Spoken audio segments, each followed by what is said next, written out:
রাসূলুল্লাহ সাল্লাল্লাহু আলাইহি ওয়াসাল্লামের অনুসরণই রয়েছে আল্লাহর ইবাদত, আল্লাহর অনুগত্য, আল্লাহর বন্দেগী।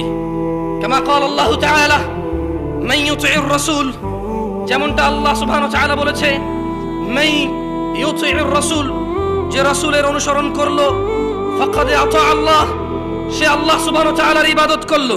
ওয়া মান তাওয়াল্লা, আর যে মুখ ফিরিয়ে নিল।